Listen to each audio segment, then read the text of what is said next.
JP News. రాష్ట్ర ముఖ్యమంత్రి నారా చంద్రబాబు నాయుడు ఆదేశాల మేరకు ప్రజల సమస్యలను త్వరితగతిన పరిష్కరించేందుకు డక్కిలి మండల కేంద్రంలో ప్రజా ఫిర్యాదుల పరిష్కార వేదిక ప్రజా దర్బార్ కార్యక్రమం సోమవారం నిర్వహించారు. ఈ కార్యక్రమానికి వెంకటగిరి శాసనసభ్యులు కురుగొండ్ల రామకృష్ణ ముఖ్య అతిథిగా హాజరై ప్రజల నుండి నేరుగా అర్జీలు స్వీకరించారు. ఈ సందర్భంగా ఎమ్మెల్యే కురుగొండ్ల రామకృష్ణ మాట్లాడుతూ గత ప్రభుత్వ నిర్వాకం వల్ల రాష్ట్రం అప్పుల పాలైందని, ఆ అప్పులు కట్టలేక వ్యవస్థలన్నీ నిర్వీర్యం అయ్యాయని విమర్శించారు. అయితే ప్రస్తుత ముఖ్యమంత్రి చంద్రబాబు నాయుడు కేంద్రం సహకారంతో నిధులు తెచ్చి రాష్ట్రాన్ని అభివృద్ధి పదంలో నడిపిస్తున్నారని కొనియాడారు. సింగపూర్ను మించిన రాజధానిగా అమరావతిని ఆగమేఘాల మీద నిర్మిస్తున్నాం. ఇకపై మన యువత చదువు, ఉద్యోగాల కోసం పక్క రాష్ట్రాలకు వెళ్లాల్సిన అవసరం లేదు. అమరావతికే జాతీయ, అంతర్జాతీయ స్థాయి విద్యా సంస్థలు వస్తున్నాయి అని ఆయన స్పష్టం చేశారు. ప్రజలను సమస్యల పరిష్కారం కోసం ఆఫీసుల చుట్టూ తిప్పుకోవద్దని అధికారులను ఎమ్మెల్యే కురుగొండ్ల రామకృష్ణ గట్టిగా హెచ్చరించారు. ముఖ్యమంత్రి ఆదేశాల మేరకు ప్రతి సోమవారం గ్రీవెన్స్, ప్రతి శుక్రవారం ప్రజా దర్బార్ నిర్వహిస్తున్నామని తెలిపారు. ముఖ్యమంత్రి ఆదేశాల మేరకు ప్రతి సోమవారం గ్రీవెన్స్, ప్రతి శుక్రవారం ప్రజా దర్బార్ నిర్వహిస్తున్నామని తెలిపారు. డక్కిలి మండలంలో ఇప్పటి వరకు ప్రజా దర్బార్ ద్వారా 2380 అర్జీలు రాగా అందులో 2197 అర్జీలను పూర్తిగా పరిష్కరించామని ఎమ్మెల్యే తెలిపారు. మిగిలిన 188 పెండింగ్ అర్జీలపై సంబంధిత అధికారులతో సమీక్షించి అవి ఎందుకు పెండింగ్లో ఉన్నాయో దరఖాస్తుదారులకు స్పష్టమైన కారణాలు తెలియజేయాలని ఆదేశించారు. గత ప్రభుత్వ హయాంలో ఒకరి భూమికి మరొకరికి డాక్యుమెంట్లు ఇవ్వడం వల్ల భూ వివాదాలు పెరిగాయని, వాటిని కూడా త్వరలోనే పరిష్కరించి అర్హులైన వారికే పట్టాదారు పాసు పుస్తకాలు అందిస్తామని ఆయన హామీ ఇచ్చారు. ఈ కార్యక్రమంలో క్లస్టర్ ఇన్ఛార్జీలు, PACS అధ్యక్షులు, మండల నాయకులు, వివిధ శాఖల అధికారులు మరియు విశేష సంఖ్యలో ప్రజలు పాల్గొన్నారు.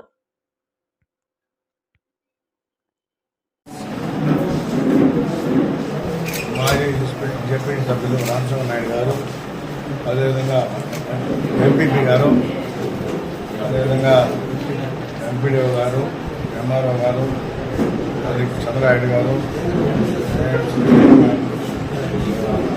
విశ్వనాథ్ గారు, రాజయ్య గారు, ఇంకా ఇప్పుడున్నటువంటి అధికారులు, అనధికారులు, డాక్టర్, పత్రికా సోదరులు అందరికి కూడా పేరు పైన నమస్కారాలు తెలియజేస్తూ, ఇప్పుడు ఈ ప్రభుత్వం వచ్చిన తర్వాత ముఖ్యమంత్రి ఆదేశాల ప్రకారం ప్రతి సోమవారం గ్రీవెన్స్, ప్రతి శుక్రవారం రోజు ప్రజా దర్బారు, వారంలో 2 నిర్వహిస్తా ఉన్నాం.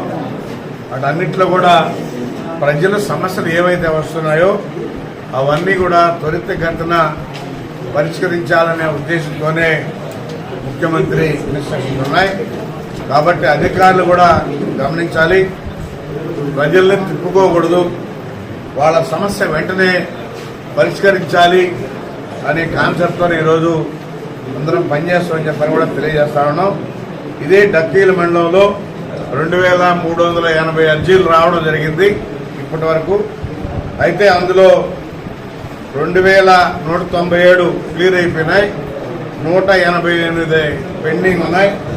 అవి కూడా పరిశీలించి వాటికి కూడా క్లియర్గా ఎందువల్ల చేయలేకపోతున్నామో కూడా ఇచ్చారు క్లియర్గా. అది అవసరమైతే మీకు కూడా ఇస్తారు, కారణాలు చెప్తారు. కాబట్టి ఏమైతే ప్రజలు ఇస్తున్నారో గతంలో మాదిరి కాకుండా, గత ప్రభుత్వంలో స్పందించలేదు కాబట్టి చాలా పేరుకుపోయినాయి. ఒకరి పొలం చేసుకుంటుంటే ఇంకొకరి మీద డాక్యుమెంట్ పుట్టించుకొని ఈ రకరకాలుగా చేశారు. అవన్నీ కూడా ఇప్పుడు భూసేకరణ జరుగుతూ ఉన్నాయి. అవన్నీ రెక్టిఫై చేసి ఎవరైతే భూమి మీద ఉన్నారో వాళ్ళకే పట్టాదారు పాస్బుక్ ఇచ్చే విధంగా ఈరోజు ఏర్పాటు చేస్తూ ఉన్నాం. ఒకటే ముఖ్యమంత్రి ఆలోచన, ఎందుకంటే ఒక పక్క అభివృద్ధి, ఒక పక్క సంక్షేమం, రెండు కళ్ళుగా చూస్తూ ఉన్నాడు.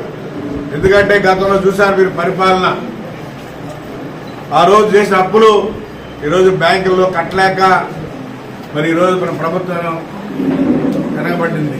అయినా కూడా మన ముఖ్యమంత్రి ప్రధానమంత్రిని పట్టుకుని కేంద్రం ద్వారా నిధులు తెచ్చి ఎక్కడా కూడా అభివృద్ధిలో తక్కువ లేకుండా పనులు చేస్తూ ఉన్నాం.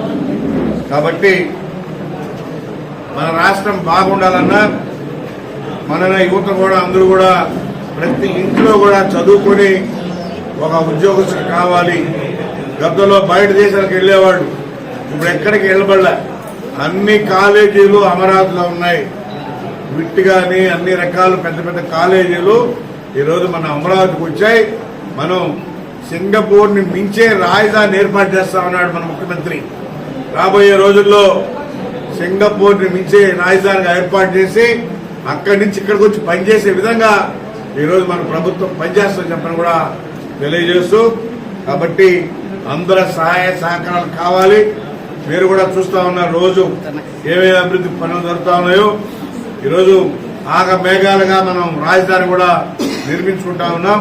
కాబట్టి అందరూ కూడా సహాయ సహకారాలు అందించాల్సిందిగా కోరుకుంటూ, తెలియని వాళ్ళు రకరకాలుగా మాట్లాడుతూ ఉంటారు, అవన్నీ కూడా ప్రజలకు తెలియజెప్పాలని కూడా తెలియజేస్తాను.